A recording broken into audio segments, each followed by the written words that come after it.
औरंगाबाद शहर से करीब 100 किलोमीटर की दूरी पर शिलाखंडों को तराश कर एक विशालकाय घाटी के मार्ग में सुंदर मनोरम अजंता गुफाओं को एक विशाल घोड़े की नाल के आकार में तैयार किया गया है। ये गुफाएं आरंभिक बौद्ध वास्तुकला, गुफा चित्रकारी एवं शिल्प कला के कुछ उत्कृष्ट उदाहरणों में से एक है।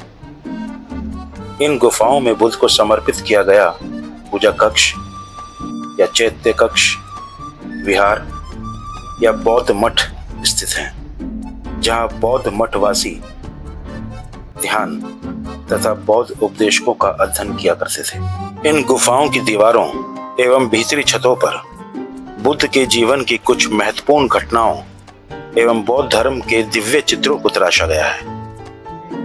अन्य सुंदर चित्रकारी में जातक कथाओं, बोधिसत्व के पूर्व जन्म की विविध कथाओं का चित्रांकन किया गया है, जो कि बुद्ध बनने की दीक्षा लेकर आए थे। यह 20 स्तंभों पर बना हुआ एक बड़ा हॉल है। स्तंभों पर बड़े सुंदर डिजाइन तराशे हुए हैं। चित्र जातक कथाएं दर्शाती हैं, जो कि महात्मा बुद्ध के पिछले जन्मों पर आधारित हैं।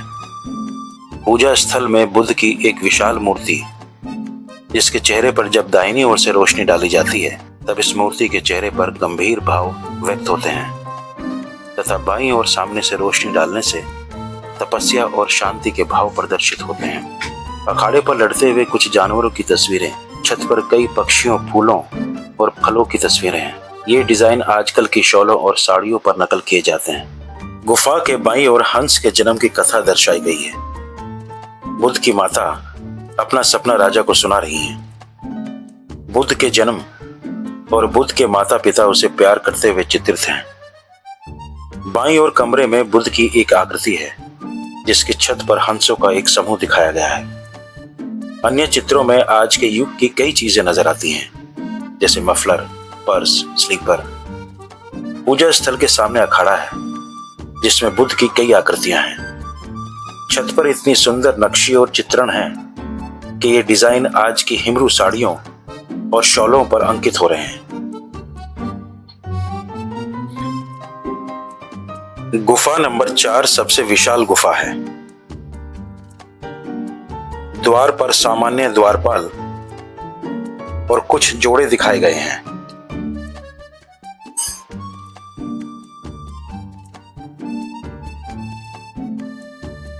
इस गुफा में 28 स्तंभ हैं।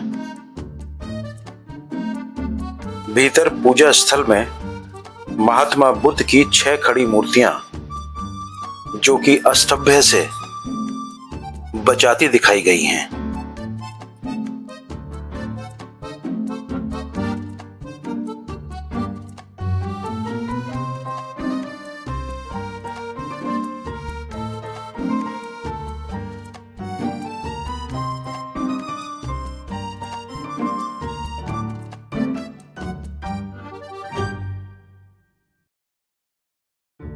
गुफा नंबर 5 अधूरी है। 700 वर्षों तक व्यस्त रहने के बाद अचानक अजंता की गुफाओं को जैसे भुला दिया गया।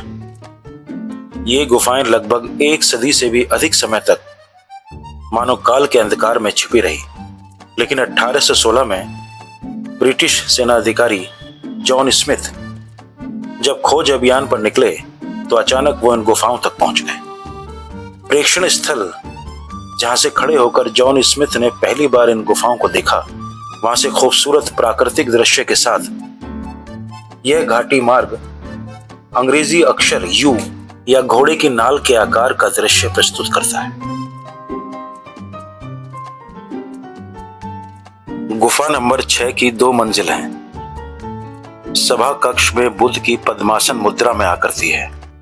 अजंता की गुफाएं अमरगढ़ लाइट प्रकार के पत्थरों पर बनाई गई हैं। ये 56 मीटर की ऊंचाई पर है और उसका पूरा एरिया 550 मीटर की नाली के आकार का है। ये गुफाएं अजंता के पहाड़ी चट्टानों पर फैली हुई हैं, जबकि दूसरी मंजिल में सभा कक्ष स्तंभों वाला है और प्रवेश द्वार पर मगरमच्छ और फूलों की अदाकारी बनी है। अजंता की गुफाएं आज भी शिल्प कला का एक बेजोड़ नमूना है। खुदाई नक्काशी की ओर देखा जाए तो विश्व भर में मानी गई इन रचनाओं का महत्व अजोड़ है। ये गुफाएं 5वीं से 7वीं शताब्दी तक तराशी गई, जो आज एक अति उच्च कला का प्रतीक है। गुफा नंबर 7 मठों से एकदम अलग है। वेदी पर बैठी हुई मुद्रा में बुद्ध तथा पीछे की दीवार पर प्रभा मंडल के रूप में सुंदर नक्काशी की गई है। इस गुफा में केवल 2 छोटे मंडप हैं, पर कोई कक्ष नहीं है। गुफा नंबर 8 में कुछ नहीं है और यहां पर्यटन विभाग ने इसमें विद्युत गृह स्थापित कर दिया है। यहां की गुफाओं की रचना का काम 2 अलग अलग काल में किया गया है। पहले काल के सालों में मूर्तियों और कला वस्तु को रंग देने का कार्य नमूने के तौर पर किया गया था। गुफा नंबर 9 शिल्पकारी का अद्भुत नमूना है। यह गुफा आयताकार क्षेत्र के बीच में एक ही शिलाखंड से अर्धगोलाकार स्तूप के रूप में निर्माण की गई है। इस गुफा की ऊपरी छत पर चित्रकारी की झलक दिखाई देती है, जिनके ऊपर बुद्ध के विविध मुद्राओं में चित्र तराशे गए हैं। गुफा नंबर 10 एक हिनायना मंदिर है, जिसमें लगभग 40 स्तंभ हैं, जो बड़ी खूबसूरती से तराशे गए हैं। इसमें एक स्तूप भी है, जिस पर पाली भाषा की ब्रह्मा लिपि में आलेख अंकित है, जिससे प्रकट होता है कि ये गुफा ईसा के पूर्व 2 शताब्दी की है। यह आलेख बताता है कि बांस और इमारती लकड़ी बेचने वाले व्यापारी ने इस गुफा का मुख बनवाया था। इस 11 नंबर की गुफा का सभा कक्ष बहुत बड़ा है और भीतर पूजा स्थल में भगवान बुद्ध की आकृति है।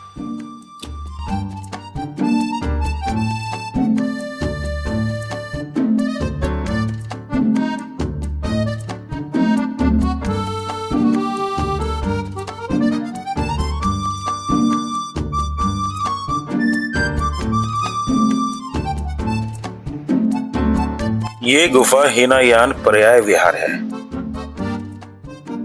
यहाँ पत्थरों के पलंग की योजना है। शायद यहाँ पर बौद्ध भिक्षु रात को सोते होंगे।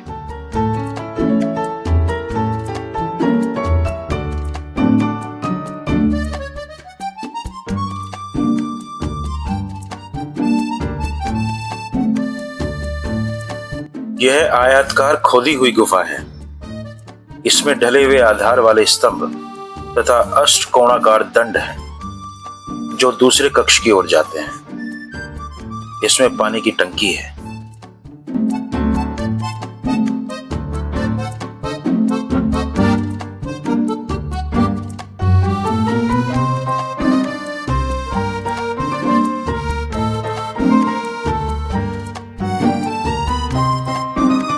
इस गुफा के विहार गृह में मुख्य मंडप, सभा मंडप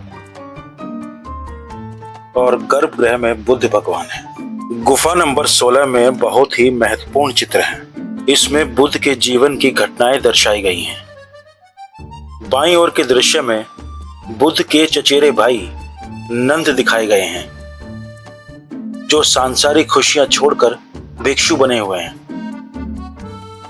एक दृश्य नंद की माता दर्शाता है, बेहोश पड़ी हैं और एक नर्स उनकी देखरेख कर रही है।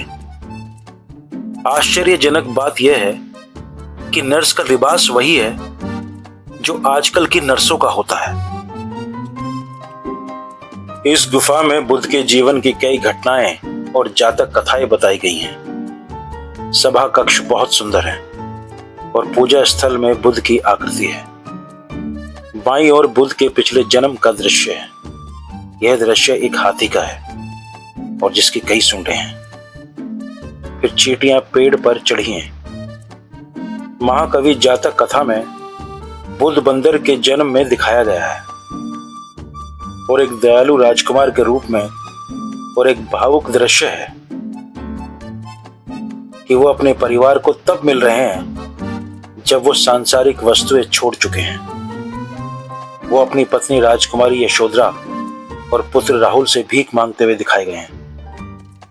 बुद्ध एक विशाल शरीर धारण किए हुए हैं। राजा और उनके मंत्री बराहदेव अपने हाथों में बुद्ध के सामने दीपक लिए खड़े हैं, जिसका भाव अर्थ है कि वे संसार को बुद्ध के विचारों से प्रकाशवान करेंगे।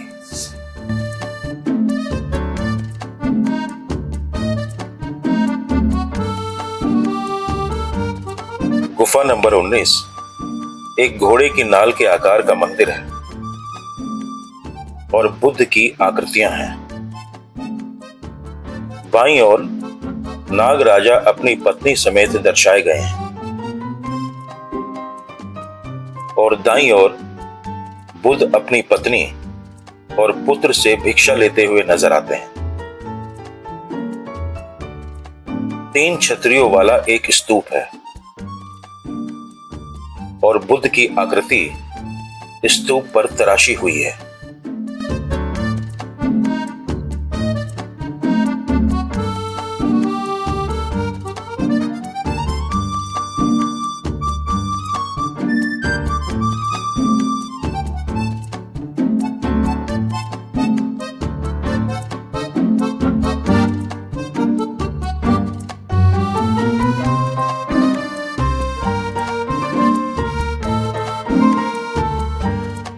ये गुफा नंबर 20 है,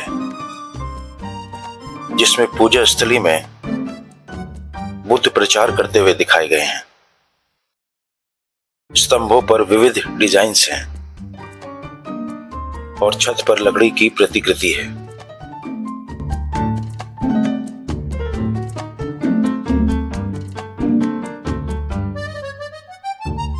गुफा नंबर 21 एक मठ है। हालांकि यह मठ आंशिक रूप से ही पूर्ण है, परंतु इसमें कई सुंदरता से अलंकृत स्तंभ हैं। बाईं दीवार पर एक भव्य चित्रकारी के अवशेष दिखाई पड़ते हैं, जिसमें भगवान बुद्ध धार्मिक समुदाय को उपदेश देते हुए दिखाई दे रहे हैं। बरामदे के किनारों पर मौजूद वेदी पर खुशहाली की देवी हरिति को नक्काशी द्वारा साकार किया गया है, जिसकी बाईं तरफ उसके सेवक और बाईं तरफ नागराज का दरबार चित्रांकित किया गया है। यह गुफा भी अधूरी है, फिर भी इसकी दाईं दीवार पर बहुत ही सुंदर चित्रण है, जिसमें 7 मनुष्यी बुद्ध बोधि पेड़ के नीचे मैत्रियों के संग खड़े दिखाए गए हैं। गुफा नंबर 23 भी अधूरी रह गई थी, लेकिन स्तंभों पर कलाकारों की सुंदर कला प्रदर्शित है। गुफा नंबर 24 सब गुफाओं से बढ़िया होती अगर ये अधूरी ना होती। क्षेत्रफल में ये बहुत बड़ी है और गुफा नंबर 4 से दूसरे नंबर पर है। इसकी भव्यता और कलात्मकता बहुत सुंदर और प्रशंसनीय है। गुफा नंबर 26 बहुत ही भव्य है। इस गुफा के चैत्य कक्ष के भीतरी भाग में बारीकी से नक्काशी की गई बुद्ध आकृतियां शोभायमान हैं। मुख्य स्तूप में मंडप में बैठी हुई मुद्रा में बुद्ध की विशाल प्रतिमा है। बाईं दीवार पर 2 कथाओं का चित्रण है। पहले चित्र में काम देवता मारा का प्रलोभन तथा बुद्ध की विशाल मूर्ति लेटी हुई मुद्रा में तराशी गई है। यह बुद्ध के जन्म मरण के चक्र से मोक्ष अर्थात महापरिनिर्वाण को व्यक्त करती है। इसके नीचे बुद्ध के शिष्य अपने गुरु के देहावसान के कारण शोक से व्याकुल दिखाई पड़ रहे हैं, जबकि देवलोक में बुद्ध के मोक्ष से हर्ष और आनंद छाया हुआ है। कृपया कमेंट्स में लिखकर बताएं कि आपको हमारा यह सार्थक प्रयास कैसा लगा।